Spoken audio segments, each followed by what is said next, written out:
¿Qué tal, amigos? Bienvenidos una vez más a esta ventana informativa que abrimos en colaboración con Radio Encuentro, Radio Cadena de Vida, Actualidad Evangélica.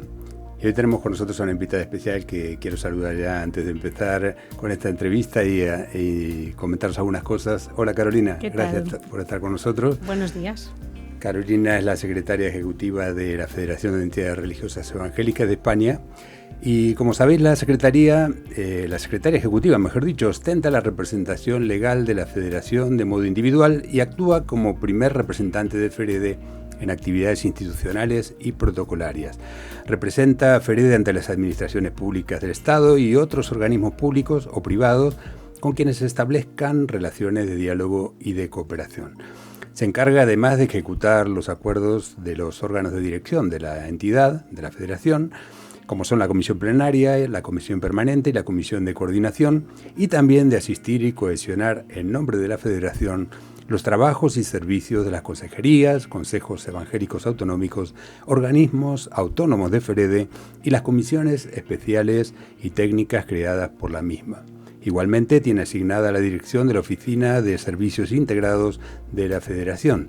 Desde marzo de 2022 el cargo lo ostenta nuestra invitada de hoy, Carolina Bueno, y esperamos que esta entrevista que le vamos a hacer, vamos a dar un repaso a muchas cosas, muchos temas importantes, será del interés de todos ustedes. Carolina, gracias por estar con nosotros otra vez. Pues muy bien. Y ya llevas más de 3 años, llevas ya al frente en solitario de la Secretaría Ejecutiva de FEREDE. ¿Cómo lo llevas? ¿Es más o menos como te lo imaginabas? ¿Mejor, peor? Bueno, quizás podría decir que es más intenso y más duro de lo que pensaba. Y eso que he estado yo durante bastante tiempo implicada en FEREDE, trabajando cerca del anterior secretario ejecutivo, de Mariano Blázquez, y bueno, pues he visto de cerca, ¿no? El trabajo de la Federación, pero bueno, cuando ya estás ahí ejerciendo y desarrollando la responsabilidad, te das cuenta del peso, de que es grande la responsabilidad, de que a veces no es fácil y que es muy intenso. Pero bueno, es también un privilegio, y no me quejo en absoluto, es un privilegio poder levantarse cada mañana con el foco puesto en trabajar a favor de la libertad religiosa, de las iglesias evangélicas y sobre todo trabajar cada día sirviendo a Dios, ¿no? Saber que estás sirviendo a Dios de una manera tan especial. Y luego no estoy sola, ¿no? Tengo el apoyo de todos los trabajadores de FEREDE, todo el equipo que están ahí remando en la misma dirección, y luego también, por supuesto, está la Comisión Permanente y el presidente, que también trabajan mucho y colaboran en todo lo que hay por delante. La Comisión Permanente es la Junta Directiva. Como la Junta Directiva, exactamente, eso es. de la Federación. Hablabas de la libertad religiosa, que es una de las, digamos, de las batallas, los frentes de batalla más importantes de la Federación, por decirlo de alguna manera, y además que coge el testigo de su predecesora, la Comisión de Defensa Evangélica, que en tiempos del franquismo fue donde nació y tuvo una gran lucha por los derechos de todos en este país y particularmente de la libertad religiosa. ¿Cómo valorarías desde tu perspectiva, tu punto de observatorio privilegiado, porque estás en primera línea allí, la libertad religiosa en nuestro país hoy, respecto quizá a los últimos años? ¿Ha habido una evolución favorable? ¿Hay restricciones, pasos atrás? ¿Cómo la valorarías? Bueno, lo primero que diría sería que agradezcamos que tenemos un ordenamiento jurídico y un sistema, ¿no?, legislativo que protege de una manera muy fuerte la libertad religiosa. No podemos perder esto de vista, que está muy protegida y que podemos disfrutar, gracias a Dios, de libertad religiosa en nuestro país. Algo que a veces, no podemos dejar de agradecer, ¿no? La libertad de culto, la libertad de conciencia, la libertad de reunirnos, y todo eso hay que agradecerlo porque es muy distinta de la situación de otros cristianos, ¿no? En otros lugares del mundo que se encuentran perseguidos y con muchas restricciones por causa de su fe.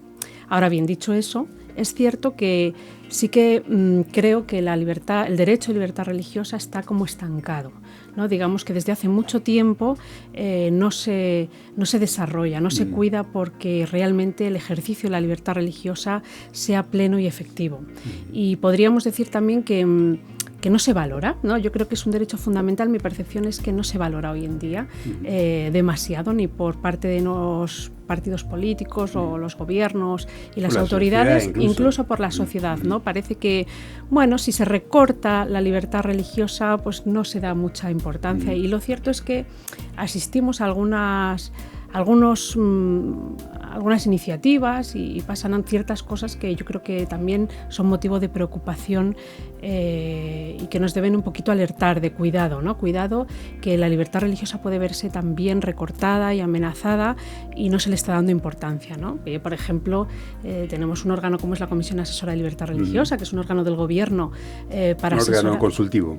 Consultivo, pero para ayudar en la promoción de la libertad religiosa, y prácticamente no se convoca. Hay problemas de libertad religiosa y discriminación históricos que no se resuelven. Por ejemplo, el de los pastores jubilados, ¿no? Tenemos problemas, por ejemplo, cristianos evangélicos que no pueden usar los espacios en los tanatorios para despedir a sus familiares, y por razón de su fe, ¿no? Porque son evangélicos, mientras que los católicos sí pueden hacerlo. Increíble que a estas alturas haya ese tipo de problemas, ¿no? Increíble. Luego, pues hay dificultades para que los niños que lo solicitan, reuniendo los requisitos para ello, puedan recibir enseñanza religiosa evangélica en las escuelas. Hay iniciativas legislativas que de alguna manera están recortando ciertos derechos de libertad religiosa, libertad de expresión y también el derecho de educar a los hijos con arreglo a las propias convicciones. O sea que... Y también los lugares de culto, ¿no? Hay algunos lugares donde hay muchos problemas para establecer lugares de culto nuevos. De lugares de culto, no recibimos ningún tipo de ayuda, hay muchas restricciones, muchas veces están abocados los lugares de culto a establecerse a las afueras de las ciudades, en polígonos industriales, con lo cual eso genera... O también después otros que están en polígonos industriales porque no se les permiten o no tienen posibilidades o facilidades para establecerse en lugares residenciales, como ha pasado ahora recientemente en Cataluña, se les expulsa también de los polígonos industriales. También, eso es. La cuestión es que no se avanza, no se desarrollan las normas de libertad religiosa para que el derecho sea efectivo. Cada vez se valora menos este derecho, y por otro lado hay iniciativas que de alguna manera pueden vulnerar y recortar el derecho. Por lo tanto, tenemos un conjunto que sí que hay ciertos elementos que pueden preocuparnos en esta materia. Es importante que lo menciones, y desde esa perspectiva equilibrada, porque es verdad que tú estás teniendo oportunidad por el ejercicio de tu cargo de visitar otros países, y sabes que puedes ver de primera mano que, bueno, es un privilegio tener pues la normativa que tenemos en materia de libertad religiosa. Eso es indudable, ¿no? Que estamos a la cabeza de los países que en cuanto a la normativa garantizan la libertad religiosa plena, pero después el ejercicio es otra historia, y ahí en el día a día es donde la FREDE pues tiene un frente de combate, por así decirlo, en términos digamos jurídicos, sociales, de diálogo, pero es una batalla, ¿no? Eso es, sí, queda muchísimo trabajo por hacer, y realmente enfrentamos en nuestra vida cotidiana como iglesias y como cristianos evangélicos todavía muchas dificultades en el ejercicio de los derechos, ¿no? Si tuvieras que citar los 3 o 4 temas prioritarios en la agenda de FREDE en cuanto al desarrollo de los acuerdos de cooperación, hablabas esto es estancamiento de la libertad religiosa, pero hay más temas que tienen que ver también con la libertad religiosa, pero son muy concretos en el tema de los acuerdos de cooperación. ¿Cuáles serían? ¿Cuáles destacarías? Bueno, por destacar algunos de los temas que estamos trabajando actualmente, ¿no? Aunque son muchos, pero mencionaría primero los temas históricos, ¿no? Pues esas reivindicaciones que las llevamos haciendo o se llevan haciendo en FREDE desde hace muchísimos años y que todavía siguen vigentes porque no han sido atendidas, ¿no? Y por poner un ejemplo está el tema de los pastores que no pudieron cotizar antes de 1999, que a pesar de tener una sentencia del Tribunal Europeo de Derechos Humanos en el año 2012 y otra del Tribunal Supremo del 2017, aún no tenemos solución y no se aprueba el Real Decreto que compense a estos pastores que no han podido acceder a una pensión o que no van a poder acceder a una pensión por este motivo. Pero los gobiernos, uno y otro, han dado a entender que se iba a arreglar, pero al final aún estamos esperando esa solución y bueno, pues no perdemos la esperanza y por eso seguimos reivindicándolo. Hay otras peticiones históricas como el tema de la casilla del IRPF, ¿no? El hecho de que todavía en en un Estado aconfesional, donde el principio de igualdad rige, ¿no? También es un principio constitucional. Sin embargo, solamente los ciudadanos de confesión católica pueden marcar la casilla en la declaración de la renta y aportar con sus impuestos a esa confesión religiosa. Una parte de sus impuestos a la confesión religiosa. Eso sería pues algún ejemplo de las reivindicaciones históricas con las que estamos trabajando. El tema de los lugares de culto es otro tema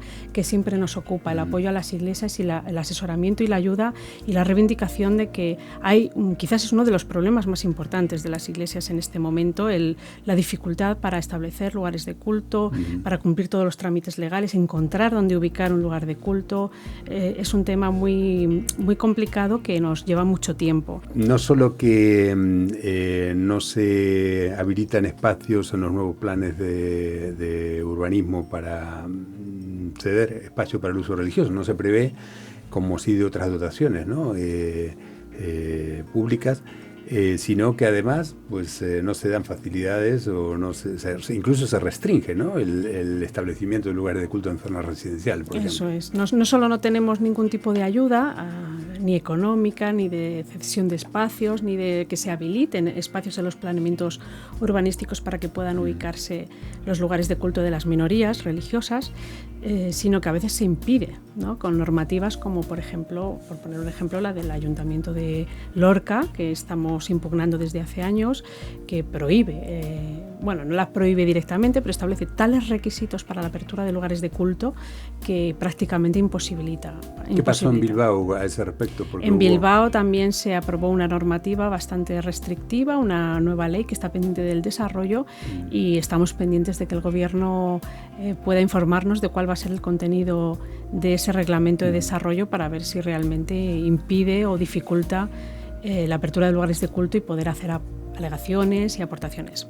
Iba a comentar que otro tema en el que estamos trabajando por el tema de la agenda era el tema de la ERE, ¿no? El tema de las dificultades que tenemos para que la enseñanza religiosa evangélica se pueda desarrollar con normalidad en muchos colegios, ¿no? Y, por ejemplo, está la problemática que estamos teniendo en la Comunidad Valenciana, que hasta ahora el Gobierno se niega a la contratación de el profesorado necesario para atender la demanda existente, que es mucha, ¿no? En la Comunidad Valenciana. Actualmente hay más de 20.000 alumnos que reciben asistencia, o sea, enseñanza religiosa evangélica en unos más de 1.000 centros educativos y hay más de 300 profesores contratados, pero sí, esto está estancado, es decir, hay lugares como la Comunidad Valenciana donde no existe esa posibilidad de contratar nuevos profesores. Eso es, la ERE, la enseñanza religiosa evangélica, no para de crecer, porque la demanda es grande, pero es cierto que miles y miles de alumnos están sin atender,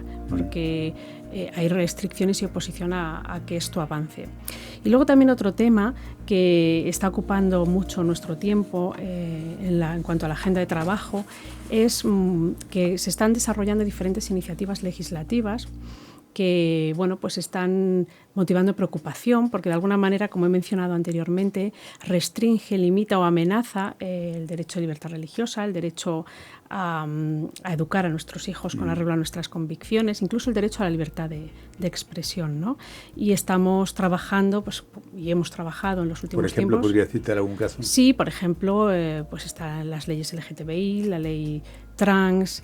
Está también, por ejemplo, el anuncio de la derogación del delito contra los sentimientos religiosos. Es muy reciente. Muy reciente, y estamos también pidiéndole al Gobierno que, que no quite protección a la libertad religiosa y que si lo quita de ahí, pues que proteja la libertad religiosa de otras maneras alternativas. Sí, igual es una exageración lo que estoy diciendo, no, corrígeme si me equivoco, pero da la impresión como que en un intento por proteger o sobreproteger a una minoría se está vulnerando o desprotegiendo los derechos de otras minorías, ¿no? Parece que hay minorías de primera clase y de segunda. Eso es, y nuestra reivindicación siempre es, nosotros no nos oponemos a que se proteja a todas las personas, a que se luche contra la discriminación de todas las personas, pero también la nuestra, ¿no? Y el derecho a libertad religiosa, el derecho a libertad de conciencia es un pilar de la democracia y es fundamental que esté bien protegido, ¿no? Y vemos con estas iniciativas y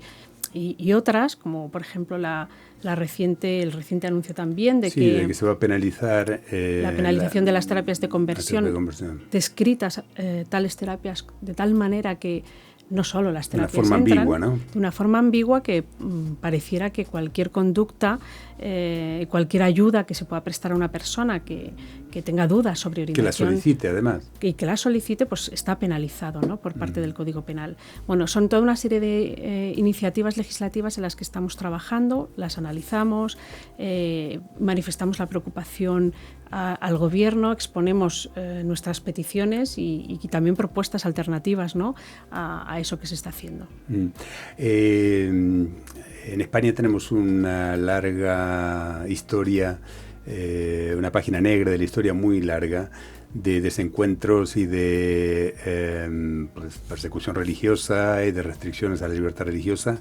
Pero en los últimos años se ha avanzado en el diálogo interreligioso, en el que Ferede participa activamente también, con confesiones cristianas y no cristianas en distintos ámbitos, se organizan eventos y de diálogo.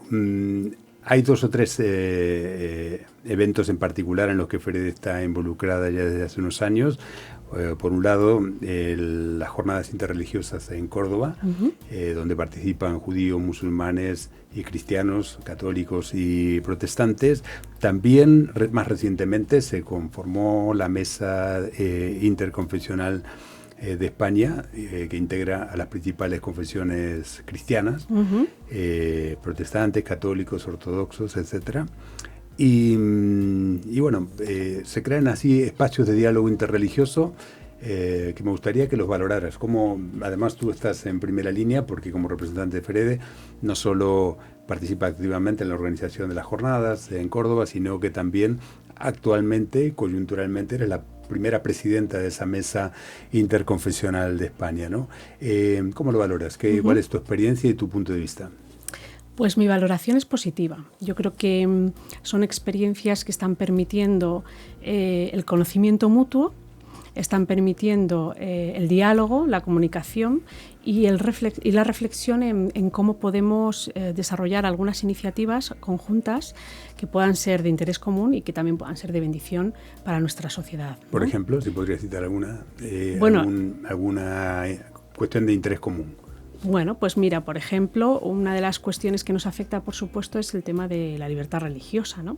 Y en algunas de las reuniones que hemos tenido, ha salido el tema de la derogación del delito contra los sentimientos religiosos. Hemos podido compartir la preocupación existente por esta falta o esta minusvaloración que existe de la libertad religiosa y los recortes que parece que se están produciendo. Es algo que compartimos, esa preocupación en todas las confesiones cristianas, y hemos podido de manera conjunta pedirle al Gobierno un poquito que nos explique por qué quiere derogar ese delito y que no estamos conformes con que se quite la protección a la libertad religiosa. Otra iniciativa que hemos desarrollado de forma conjunta es la reivindicación del tema de los pastores jubilados y el problema de que ministros de otras confesiones cristianas no pueden cotizar a la Seguridad Social. Pues de manera conjunta hemos reivindicado esos temas que son de justicia, que son de protección de libertad religiosa. Y luego también, en cuanto a ejemplos de temas que son de bien común, hemos tenido la oportunidad en una reunión de compartir lo que cada confesión está haciendo en materia de migración, ¿no? Y ha sido pues significativo ver la cantidad de trabajo que se está haciendo desde tanto la Iglesia Ortodoxa, la Iglesia Católica y, por supuesto, las iglesias evangélicas para ayudar a los migrantes en nuestro país.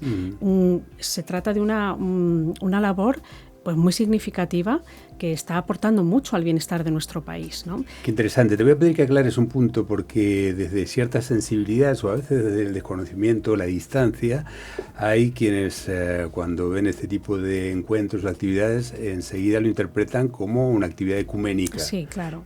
Pero se ha dicho por activa y por pasiva que no hay una actividad ecuménica en el sentido ni teológico ni práctico de la palabra, ¿no? Sí, no. El contenido de estas reuniones no es para nada teológico, no hay un debate teológico, está claro el posicionamiento de cada uno y entonces todo se afronta con respeto a la identidad y a los posicionamientos teológicos de cada una de las confesiones. No se trata de eso, se trata simplemente cada uno desde su posición teológica, desde sus convicciones, cómo podemos colaborar, si es que hay áreas en las que podemos colaborar, porque son de interés común, y cómo podemos ayudar a la sociedad también dando un ejemplo de diálogo, dando un ejemplo de convivencia en nuestra sociedad. Sin duda es una imagen muy potente que habla más que 1000 palabras a veces, ¿no? Como suele decir, el ver pues a un sacerdote católico, un ministro de culto ortodoxo, en algunos foros un imán musulmán o un rabino judío, una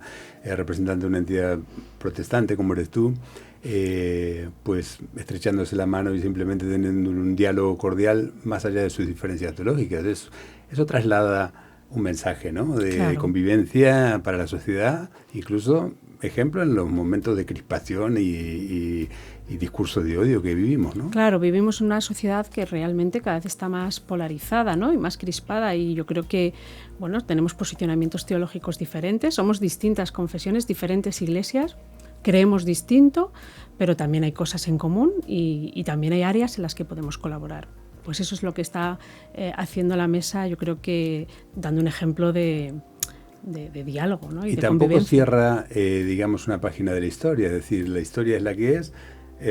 Hay una memoria histórica que incluso desde ámbito protestante, si FEREDE apoya, se rescata una historia de persecución, una historia difícil que han vivido nuestros antepasados aquí. Con este tipo de encuentros y diálogo interreligioso de ninguna manera se está tampoco, te pregunto, ¿no? Diciendo, bueno, pues aquí no ha pasado nada, ¿no? No, por supuesto Ni que mucho no. Menos. De hecho, en nuestro país venimos de una tradición de muy poca libertad religiosa, ¿no? Y en ese sentido nosotros tenemos que seguir reivindicando de dónde venimos y de ahí la preocupación de que no se proteja la libertad religiosa, porque en nuestro país la libertad religiosa se protege desde el año 1978, claro, o sea que es que tenemos una historia de libertad religiosa muy reciente, y cualquier día esto puede cambiar, o sea, por eso nosotros tenemos que ser activos en defender la libertad religiosa, en levantar la bandera de cuidado que se está echando para atrás, cuidado que estamos retrocediendo, cuidado que esto no se puede tomar a la ligera, ¿no? Muy bien. Otro frente de tu actuación como secretaria ejecutiva y de representación, no solo ante el Estado, sino también tu participación en distintos eventos y organismos evangélicos, te ha llevado a visitar algunos países, a participar, por ejemplo, en congresos importantes internacionales como el de Lausana, en Corea del Sur, que fue el último que se celebró. También las asambleas de la Alianza Evangélica Latina, de la que FEREDE es miembro fundadora, de alguna manera también. Y más recientemente el 5º Congreso en Comiván en Panamá. ¿Qué ha supuesto para ti en lo personal y también en lo institucional como representante de FEREDE la participación en este tipo de eventos? Bueno, en lo personal, pues un privilegio poder asistir a estos congresos y a estos encuentros, por lo que supone de enriquecimiento y conocer gente de cristianos, líderes de todo el mundo, ¿no? Y también creo que es un privilegio porque permite tener una visión de cómo está evolucionando el cristianismo, la Iglesia cristiana y la Iglesia evangélica concretamente en todo el mundo, ¿no?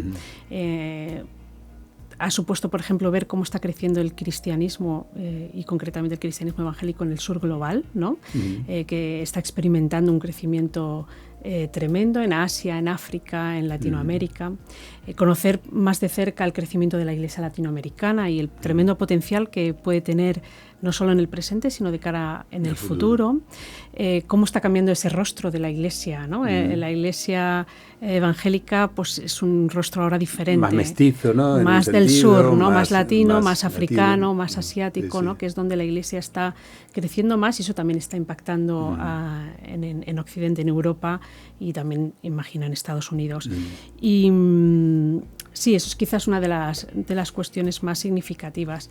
También ha sido muy impactante a nivel personal conocer más de cerca testimonios de cristianos perseguidos, ¿no? Personas que realmente se encuentran en países perseguidos por causa de su fe, y realmente impactante ver cuál es su motivo de oración, ¿no? Como piden: hermanos, orad por nosotros, pero no piden para que se quite el sufrimiento, no piden para que Dios les saque de su tormento, sino que piden fortaleza de parte de Dios. Orad porque Dios nos fortalezca para que podamos estar firmes en la fe y para que podamos seguir testificando y hablando de Jesús, ¿no? Tremendo. O sea que y a nivel institucional, ¿crees que, bueno, no sé, me consta que en la Alianza Evangélica Latina FEREDE tiene un compromiso, digamos, institucional en el que se está trabajando en muchas áreas, hay incluso un plan estratégico, ¿no?, de cooperación, pero por ejemplo el Congreso como Iván o Lausanne, ¿FEREDE ha asumido algún tipo de compromiso ahí o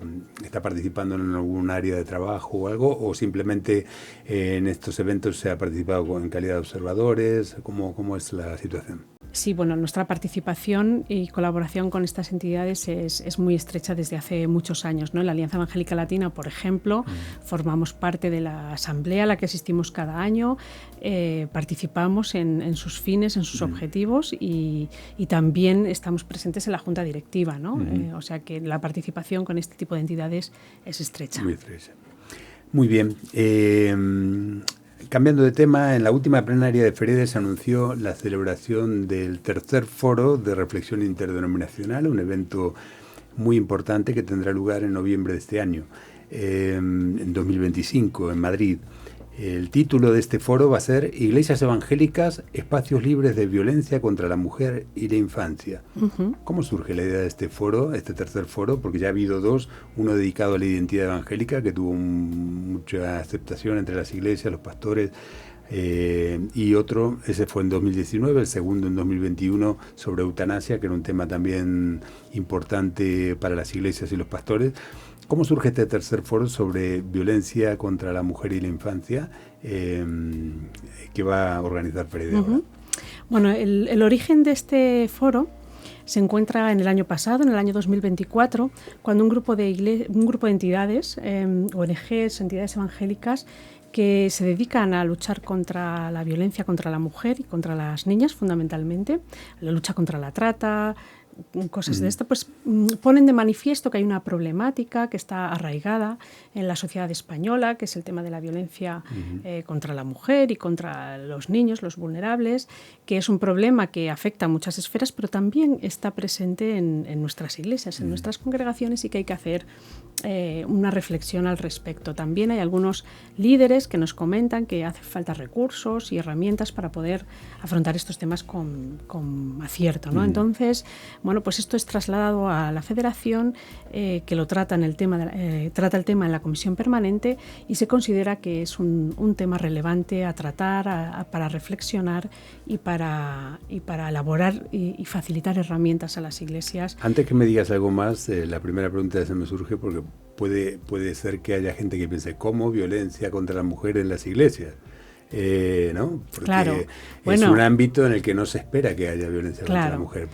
¿Por qué celebrar un foro para reflexionar sobre o prevenir de alguna manera o dar recursos a las iglesias en esta materia? Bueno, pues porque como iglesia somos parte de la sociedad, y los problemas que hay en la sociedad a veces forman parte también de nuestras congregaciones. En nuestras congregaciones hay gente de todo tipo, ¿no?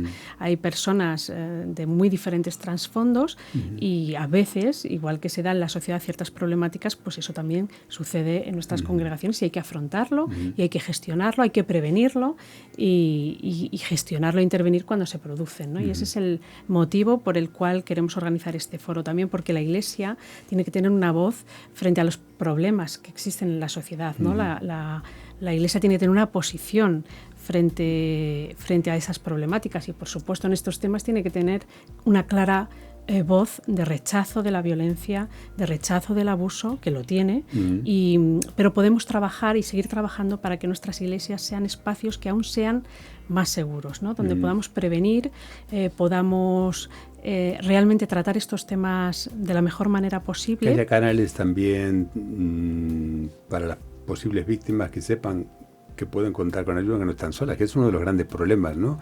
El contar que han sufrido un abuso en todos los ámbitos, pero también me imagino que en las iglesias a veces es un problema. Claro, por eso queremos dar ideas, herramientas, cómo gestionar, para crear espacios seguros donde se pueda hablar, donde se puedan tratar estos temas, donde se pueda prevenir y donde que exista un posicionamiento claro al respecto. De hecho, los objetivos del foro son, por un lado, poder consensuar y poder expresar ese posicionamiento claro de las iglesias evangélicas en contra de la violencia, en contra del abuso, contra los colectivos más vulnerables, entre ellos la mujer y los niños. Y evidentemente, para tener esa voz y profética, ese posicionamiento hacia la sociedad, hay que poder decir, como en cualquier otro ámbito, nosotros tenemos un testimonio de que estamos trabajando bien en este tema, ¿no? Por eso es importante trabajarlo, reflexionar. Hemos creado espacios seguros en nuestras iglesias. Eso es, queremos a través de este foro proveer de herramientas, de recursos y de cosas que sirvan de ayuda a los pastores y a los responsables de las iglesias que se enfrenten a estas situaciones que a veces se tienen que enfrentar en las iglesias, para poder prevenir, para poder gestionarlo e intervenir con acierto y con sabiduría. Y luego, en tercer lugar, creo que también es importante que reflexionemos sobre el importante papel que las iglesias pueden jugar en este tema, ¿no? Si lo hacen bien, si lo tratan bien, si lo previenen y lo gestionan bien, pues podemos ser como iglesias agentes de cambio individual, familiar, eclesial y social, ¿no? O sea. A veces uno pudiera pensar, y voy a insistir con este tema porque me viene a la mente, ¿no? Uno dice, bueno, pues una iglesia, ¿cómo en una iglesia puede haber abusos, ¿no? Abusos a veces graves, pero en las iglesias, igual que pasa en otros ámbitos, hay un lugar, un punto de confianza, ¿no? Donde la confianza es muy importante, y a veces los abusos de confianza traen, o donde uno menos espera, es lo que facilita que a veces haya un problema. Ha pasado pues en clubes deportivos, ¿no? En lugares, en escuelas, en lugares donde pues se crea un vínculo de tanta confianza y dependencia con un tutor, con un líder, con un entrenador deportivo, con un pastor, con quien sea. Y en esos vínculos es donde a veces aparecen los problemas, ¿no? Que hay que evitar. Por eso es que las iglesias, aunque pues tenemos, digamos, por un lado tolerancia cero, hablamos, ¿no? Respecto a estos temas, por lo menos en la teoría, pero no estamos exentas de poder tener algún caso. Claro, ¿no? El riesgo cero es difícil, ¿no? Siempre. Y de hecho ha habido algunos casos que han hecho un poco de ruido mediático, como suele pasar, ¿no? Claro, siempre el riesgo cero es difícil y siempre puede haber no sé cómo calificarlo, porque no quiero, pero puede haber gente mala que pueda utilizar nuestras iglesias como lugar para poder cometer sus fechorías, ¿no? Y ¿cuál es nuestra responsabilidad? Nuestra responsabilidad es decir, esto está mal, esto no puede darse en nuestras iglesias, una posición de tolerancia cero frente a ese tipo de conductas. Vamos a trabajar para prevenir, ¿no? Para prevenir. Y es por eso que, bueno, desde hace muchos años Ferede lleva tiempo trabajando en elaborar protocolos, concienciar a las iglesias, hacer cursos de formación. Estamos ayudando a muchas iglesias a implantar protocolos de prevención para que no haya ninguna persona con malas intenciones que pueda valerse de la entidad para dañar a las personas más vulnerables. Faltan pocos meses, en noviembre, para la celebración de este foro. Me imagino me consta que se están ya avanzando los preparativos. ¿Cuál es tu expectativa respecto a la respuesta de los invitados? ¿Cuánta gente se espera reunir? ¿Qué perfil de liderazgo o de invitados? Pues el foro no es para muchas personas, porque no hay mucha capacidad en el lugar en el que se va a desarrollar, y por ese motivo pues es por invitación previa, y nuestro objetivo es poder invitar, y estamos invitando a pastores, líderes de las agrupaciones de iglesias, de las denominaciones, es decir, personas que realmente trabajan en su día a día con personas y que van a enfrentar esas situaciones, ¿no? Y ellos son los que pueden participar y pueden reflexionar con nosotros sobre estos temas.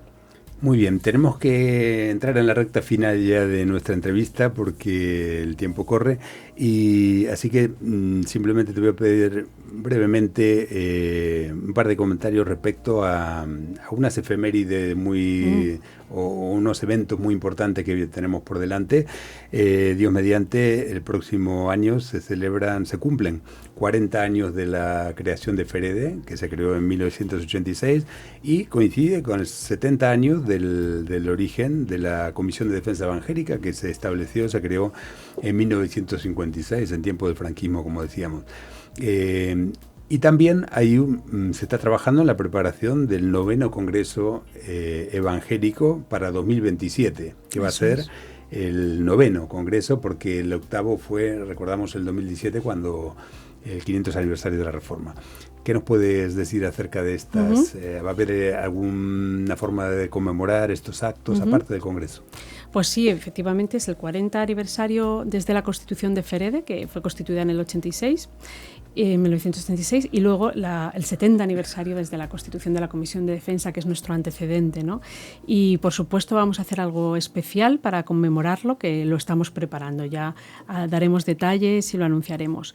Y sí que es muy importante que, bueno, pues todos los pastores y los representantes de las iglesias puedan anotarse las fechas del próximo Congreso Evangélico, que efectivamente tendrá lugar en octubre, los días 21, 22 y 23 de octubre del año 2027, ¿no? Pretendemos organizar después de 10 años, un congreso que sea ilusionante, que sea de bendición. No queremos que sea un acto multitudinario más, queremos que realmente pues, podamos, mediante este congreso, visibilizar el testimonio evangélico, visibilidad a la unidad y la realidad de las iglesias evangélicas en España, ver hasta aquí hemos llegado, ¿no? Toda la evolución que hemos tenido como pueblo evangélico, pero también queremos que sea algo que sea útil, ¿no? Queremos que sea un momento de reflexión, de poder buscar formas de trabajar juntos, de colaborar en la misión y de poder colaborar en la extensión del Evangelio, y que este congreso sea de inspiración y que pueda proveer de herramientas para enfocarnos hacia el futuro juntos, ¿no? Muy bien, sin duda que será así, si Dios quiere, porque todos los congresos, yo por lo menos llevo varios congresos, ya han sido un antes y un después en algunos temas, han surgido proyectos, plataformas, avances en la obra evangélica en España. Y bueno, hay que ir con esa expectativa, claro, este noveno congreso. Claro, y de tratar todos los retos y desafíos que como Iglesia tenemos, que son muchos. Que son muchos, pero también las oportunidades, claro. Que son muchas también. Carolina, ¿te queda algo en el tintero que te gustaría compartir? Pues no, que muchas gracias por este ratito de conversación. Pues gracias a ti, ha sido un placer como siempre, y enhorabuena por tu trabajo y ánimo, por intenso que sea, pues tienes un equipo y Dios está contigo, así que mucho ánimo. Muchas gracias, Jorge. Pues hasta aquí, amigos, nuestra entrevista de hoy. Esperamos que haya sido para vosotros tan interesante como para nosotros, para nuestro equipo. Y nada, simplemente nos despedimos hasta una próxima entrevista, hasta una próxima actualidad evangélica.